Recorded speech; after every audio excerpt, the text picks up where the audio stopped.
All right, we're back on the podcast, and today I have a special guest on the airwaves with me today. He's the current play-by-play broadcaster of the Pittsburgh Penguins, and now for the Pens radio network, Steve Mears. Mearsy, welcome onto the podcast. Thank you very much for having me. I appreciate it. Very excited to have you on. So, how's the day going? How's things in Pittsburgh?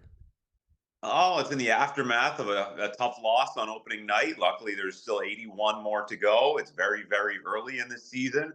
And the Penguins actually played pretty well last night. They had a ton of chances. These pesky Blackhawks, they did it again, just like they did 6 months ago.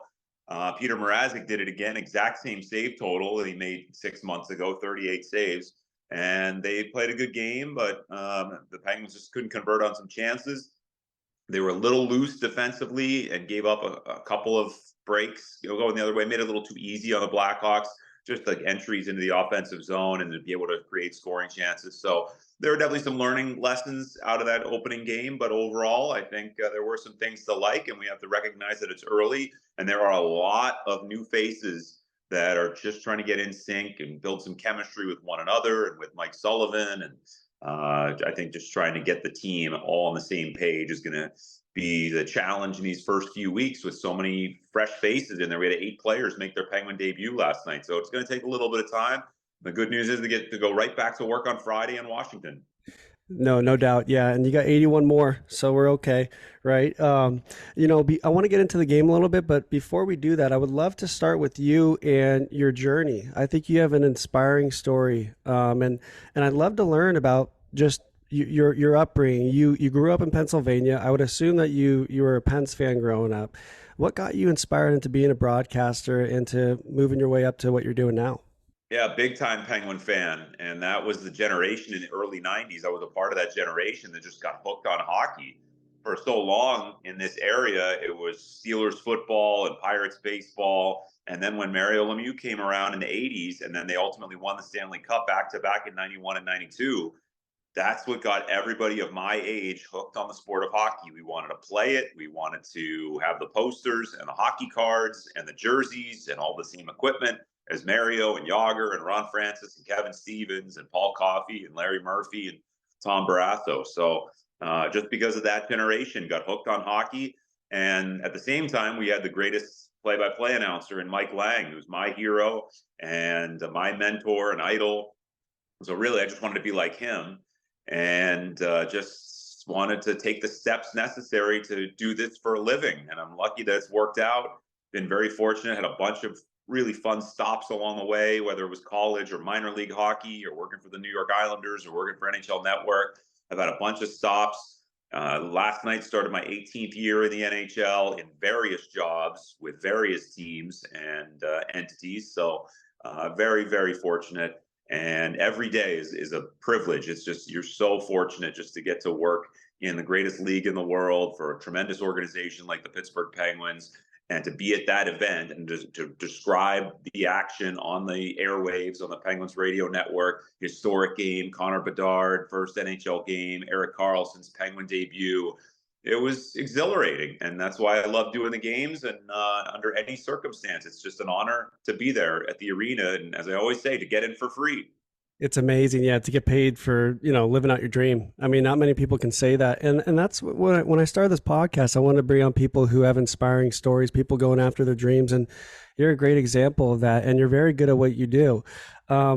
I think it's incredible as a kid. You're this kid growing up in Pennsylvania, and you look at this guy that you looked up to as a broadcaster. Now you're being mentored by him and you're doing what you love. I think it's beautiful. I want to get into the team this year. So obviously we noticed that the Pens didn't make the playoffs last year, which is not common. And then this summer, you guys picked up Kyle Dubas as a GM, and he just turned the whole ship around real quick. He picked up Erik Karlsson. He picked up Matty Nieto, who's a good buddy of mine. And you guys just became a cup contender overnight, which is beautiful. What's your thoughts on the team this year going forward?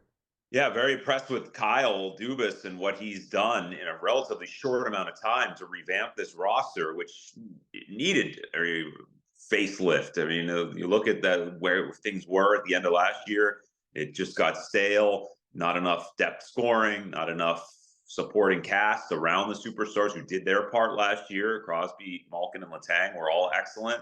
It was the supporting cast that was lacking. So he goes to work, gets the job June 1st, and immediately goes to work. And one thing I always admired about Kyle, and going back to his time in Toronto, is that he is aggressive. And I thought if there's one thing, maybe the previous regime was a little too passive.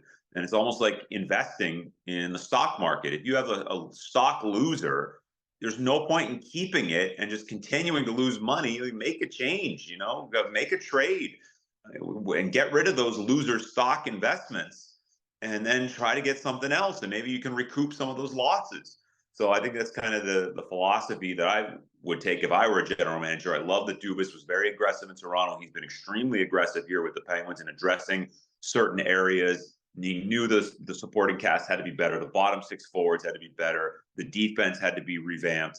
So he has done all of that. He re-signed Tristan Jarry. He added goaltending depth as well, not just Alex Nedeljkovic, but a couple of other options that are in the organization, which you need these days. It can't just be one guy. It's got to be two, probably three, maybe even four goaltenders that you got to have and have them at the ready. So I've loved what he's done. I also like the fact that he has an old school element to his philosophy. He's known as like this analytics guy and a younger generation general manager, and is going to just look at the data. But I have seen from Toronto and even now here in Pittsburgh, with him giving some answers and how he approaches the game, that there is some of the old school, which I think is good, as well as the modern approach to management. So you have to have a little bit of everything. You have to have diverse opinions, and you can't be set in one way. And too often in hockey, I think we're set in either the old guard or the new guard. You have to have some type of a mixture of both. And I just love that there's a little bit of old school in Kyle Dubas, in addition to using all the information that's available, all the tools that are available, use those tools and make the best decisions possible. So I just love his wide open approach. You have to have an open mindset, no matter what you're doing. You have to have an open mindset. And especially if you're in that type of a role, you got to be pulling from different sources, pulling from other sports, from other people's opinions, from people with diverse backgrounds. And I think Kyle is bringing that. His vision's incredible with this squad. I think it was huge. Once Erik Karlsson got picked up, I was like, okay, it's game time. It's showtime. I think that you guys, that kind of put you on the map to be a scary contender, I think, going forward. What have you seen from Erik Karlsson so far since him arriving? Well, he's just so smooth. I've always known that. I love the vision. I love his passing ability. I love the fact that he's daring. That's one word that comes to mind. You can't say that about too many players in the league, but he's daring. It's one thing to be offensive. It's one thing to be fast and to put up big points. But he will take some gambles. He will take a risk, but has the speed to get back into a defensive position. And I just love the brand that he plays. And I think especially on the power play, he is going to give the Penguins a really nice boost, because the Penguins power play should be among the best in the NHL. With that much talent, there's no reason why they can't be top five in the league. Last year, they were 14th. So you add in Erik Karlsson, who's been one of the best power play quarterbacks of his generation. And I think that's going to really pay dividends for the Penguins to improve on those power play numbers. Last night only had a couple of chances. And in the preseason, you have some of those lineups where you have younger kids, you have Wilkes-Barre type lineups, but then you also have the guys who are trying to iron it out. Mike Sullivan's preached patience, that he's going to let them try to work this out. Jake Gensel is also back now in the fold because he had missed training camp with ankle surgery and the recovery from that. So I think it's just going to take a little bit of time, but there's no reason why the Penguins can't have one of the best power plays in the NHL, especially now with Erik Karlsson. I think he's really going to help in that department. That's one of the things I thought about. Was it was Letang, it was Karlsson, it's Malkin, Crosby, and whoever else you want to put up there with those guys. So it's going to be exciting to watch. I want to go back to opening night last night, and everyone's raving about Connor Bedard. I want to know what you thought about his play, and like first time seeing him live, I think, for you in a regular season game, obviously. What was your thoughts on the kid? What did you think about his game? I loved watching him right from the first period. I was like, this kid, he's got it. I think that in the ESPN broadcast, they said he skates like McDavid and he shoots like Matthews. I mean, this kid is so impressive to me. It was the first time seeing him for me in person at all. It was the first time I had listened to him in person do a large media scrum. If you saw some of the pictures on social media, people were standing on top of each other just for a pretty standard morning skate interview. But it's not just your typical interview, because this kid is so hyped. And he is very savvy, very Crosby-esque, the way he fielded all of these questions, and so poised to be 18 years old, just turned 18 this summer, and to just field these questions like it was nothing, and just shrugging things off and just giving all the right answers, but at the same time giving some amount of personality and kind of a dry sense of humor, and just embracing this and just saying, hey, I'm an 18-year-old kid, I'm just having a good time. And you saw the seriousness. So it's not like he's just this happy-go-lucky, just kind of a goofball either. There was this element of seriousness that I think you have to have, and there are a few young players in the NHL now that are lacking that, in my opinion. You do have to have a little bit of that intensity. Crosby, Jonathan Toews, Patrice Bergeron. I want to see a little bit of that in addition to personality, which we've always said that hockey players need to have more of. And I saw a nice blend of it with Connor Bedard. Very impressive. And then as far as the game on the ice, yeah, it spoke for itself. What do you have? 11 shot attempts, 5 on goal. He gets an assist. He created things every time he was out there. You noticed him every time he was out there. If you had never seen a hockey game in your life and you came to PBG Paints Arena last night and you watched the players, you would point to 98 and say, that guy's good. He was that much of a standout to me. So the future is really bright. I'm just honored that we got to call his first NHL game, his first NHL point. And I'm sure it's the first of many in what should be an illustrious career. I totally agree with you. Well said. He's very calm under pressure already. And like you said, he's light years ahead of some people in the league, I think, with how he carries himself. One thing I noticed is that he had a bodyguard walking into the arena. Is that a common thing to see? I don't think Crosby's got one right now. Well, I didn't see that. I think most of the teams have a security person, including the Penguins, have a Okay. security person who is with them at all times. It Okay. makes a lot of sense, especially with some of the higher profile teams, and everywhere you go, there's attention. And with the Chicago Blackhawks, it's been like that for a long time because of their success that they've had with Taves, Kane, Keith, and company. So I don't think that was anything out of the ordinary for Connor Bedard. I'm assuming it was just the team security person who is always monitoring what's going on. And the Penguins have somebody in that role as well, just to make sure everything is okay. Right. Keeps everybody in the traveling party safe, not just the superstars, even people like me. And I appreciate it so much. So always looking out for everybody because it is one family. You're traveling together, and just always being the first one off the bus and off the plane and making sure everything's okay. So we thank that's it's like part of the support staff that doesn't get talked about enough. And there's so many of those people in those roles that are doing jobs behind the scenes that are vital when you're traveling as frequently as we do. And we appreciate it so much. I just can't say enough about being incorporated in that family, and being thought of as one of the family members that is looked after. No doubt. Yeah, no doubt. And you're the biggest piece of the puzzle over at the Pens organization. We got to get some bodyguards on you too. Make sure you're Yeah, okay. sure. That's right. Oh, I'm sure. Yes, I am when I go to my parents' house and my mom and Oh, dad okay. in Murraysville, PA. They're the ones that would There you agree go. with that. But I think they're the Oh, only ones on earth. I love it. I love it. The next subject I want to bring up, I want to bring up my good buddy. I was texting him, Matty Nieto, and I said, "Listen, I'm going to be talking to Mearsy, and I want to give you some love," and he's excited about it. So, um, I wanted to talk about him. I don't know if you spent much time with Nieto, but he's a close friend of mine. He's from here, a Long Beach native. And I just think he was a perfect pickup for you guys. He's a shutdown guy. He does great on the penalty kill. And, I think that he fits in really well on the third or fourth line for you guys. And he's an even better human being off the ice and a great locker room guy. What's your thoughts on Matty so far? And have you got to spend time with him much at all? I did have a conversation with him in training camp. I tried to just have a brief chat with everybody just to see how their summer was. And here it was especially challenging because there's so many new faces with the team. You're trying to have a little bit of a longer conversation with everybody and just to get to know them a little bit. So I did have that brief chat with Matt, and so incredibly personable and kind, friendly, welcoming to just allow me to just come in and just have a little chat with him. Really good conversation, and talked about his upbringing there in California with roller hockey. And I just am so amazed at how many players, either including Connor Bedard, either grew up playing roller hockey or still play roller hockey in their summertime. So I just think it's so interesting. And it's just a way to sharpen those skills. And I love the stories of players from the non-traditional areas like Florida or Texas, or in Matt's case, California. We're seeing more California kids playing in the NHL.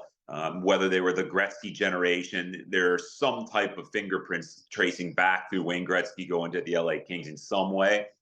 But I agree with you as far as Matt's skill set. He fits in perfectly. He is exactly what I'm talking about, where you needed more from bottom six type players, supporting cast members, and that's why Kyle Dubas went out and signed him to the contract. And the fact that he can fly, the speed is a big part. Mike Sullivan still wants to play a speed game. Doesn't necessarily have to mean foot speed, although Matt Nieto has that in spades.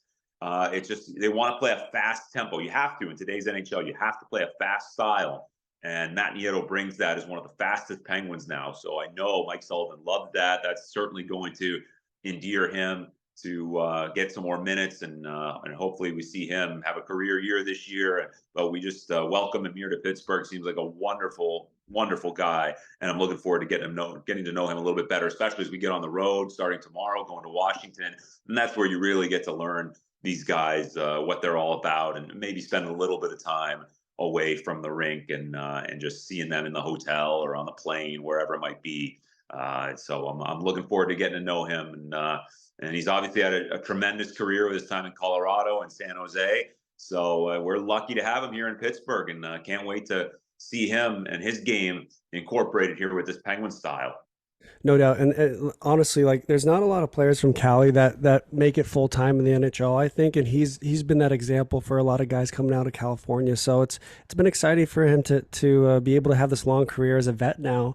And he's familiar with superstar talent around him, Joe Thornton, Patrick Marleau, all those guys in San Jose, and now he's got Crosby and Malkin on the East, and he's going to fit in well, and I'm excited. I told him, I'm like, listen, I think this is the time where you're going to have that big run, because he's been wanting a cup, he's been wanting to work hard towards it, and I think it's going to be a great year for all of you guys going forward. The last subject I want to bring up, I've been focusing on mental health more, Mearsy, and it's such a big deal. I think people need to be more aware of how they feel and what they've gone through, right? And working through those things day to day to keep healthy, emotionally, mentally, physically, spiritually. In regards to the NHL, I think a lot of fans will look at a guy like Sidney Crosby and see him as like the superstar, right? The hockey player. Well, Sidney Crosby is a guy who has feelings and emotions still. He's still a human, living in human experiences like all of us.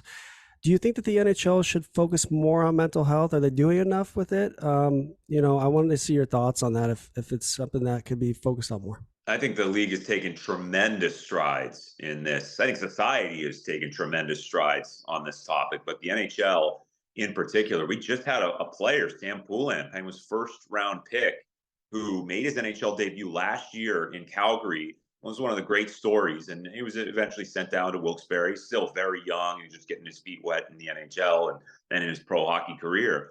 But he took a leave of absence to focus on his mental health. And I just don't think that would have happened, certainly not publicly, the way that it did and the way that it was embraced. And now people can look to someone like Sam Poulin as a source of inspiration. So I just don't think that would have happened 15, 20 years ago, certainly not 40 years ago, if not more. So that to me is the evidence that we've taken a lot of strides in the right direction toward this. There are many initiatives around hockey in both Canada and the United States to focus on this. There are all kinds of theme nights that the league has and the various teams have. So I think it is so unbelievably inspiring and encouraging. Is there more growth to be done? Absolutely, in all facets. But just to look at the progress that we've made as far as encouraging people to at least address their mental health and keep an eye on it and just be willing to talk about it, and just ending that stigma. So I just am very encouraged by what I'm seeing on that subject. Sam Poulin's a great example. Spencer Knight is another example in Florida, and he's been very public, and the willingness for these players to share their stories, and they can do it through social media now, and they can be an inspiration. They can be a source where somebody else, even if one person, just one person, sees that story and is inspired to at least talk to somebody about it, or just to address it on their own, that then it's a 1000% success. One person, if that's the case, if one person sees Sam Poulin doing that, hey, Sam did it, and I need to go talk to somebody. If that's the case, then without question, everything that he's been advocating for is well worth it. And to be so public and to be willing to do that takes courage. And I'm just so happy that we have that happening now, whereas in the past it didn't, whether it was sports or in other walks of life. We're seeing it more often now, but especially here in the NHL with some really positive stories. And we are definitely moving in the right direction. So I think that's all to the good. Absolutely. No, that's great. You touched on that. And it's true. I think it takes one person to have someone build up the courage to talk about their story because we're all going through it. We're all going through different things that are relatable. So that's awesome to hear. So coming down to the end of this episode, I want to personally say you inspire me, Mearsy. You do. I grew up watching you as a kid years ago when you were in the studio in New York City with EJ Raddick. You guys would be in the store, right? There was a studio above the store. Yeah, Right? that's right. You are the second person today to remind me that with something along the lines of, I grew up watching you, which is makes me feel very old, but I appreciate that. Yes. Thank you very much. I knew I was old when I was somewhere. I was at a casino actually, and a kid came up, "Are you Steve Mears?" I used to watch you every day when I came home from school, and it wasn't college. It was like grade school. So yeah, that is nice to hear. Just that show resonated with some hockey fans, and we were on every day, 4 o'clock. Yes, from the NHL store in New York. Now they're over at the NHL and MLB Network headquarters in Secaucus, New Jersey. Much better looking studio, but those were such fun years. I just was so fortunate to be able to talk hockey every day. I mean, what a dream for a hockey fan! What a dream! You just get to interview Wayne Gretzky and Teemu Selanne and Joe Sakic and Gary Bettman, whomever it was. It was really fun. I'm still such good friends with EJ. Still keep in touch with everybody at NHL Network, and I really enjoy it. And I thank all the fans like yourself who tuned in all those evenings. Absolutely. No, it was a great time. And look how far you've climbed up the rank just by doing what you do. You're really good at what you do, man. So it's very inspiring to have you on the podcast. I think a lot of people, there are hockey fans that listen to my podcast that are going to enjoy this episode. So keep going, keep doing what you're doing. And I know you guys visit, I think November 7th, you're playing in Anaheim. So I'll be there to watch Maddie. Would love to see you if you have time, but we'll stay connected. And thanks so much for jumping on. Yeah, let me know. I'm looking forward to it. Usually the California trip is later in the season, so it's Right. relatively early Yep. this time around. At least for the Penguins, it's usually later. But to be in early November, to get on the road and enjoy the nice weather out there, Southern California, got a couple of days off, I believe, in Anaheim, if not San Jose. So yeah, that is one trip I always look forward to. So yeah, hope we can see you at the arena. Should be a lot of fun. A lot of Penguin fans always there in Anaheim. And the California trip is one of my favorites. So hope to meet you in person. Absolutely. We'll stay in touch. Well, good luck on the road, this upcoming road trip in Washington, and we'll talk soon. Thanks so much. Thanks for All having right. me. Thanks, Mearsy.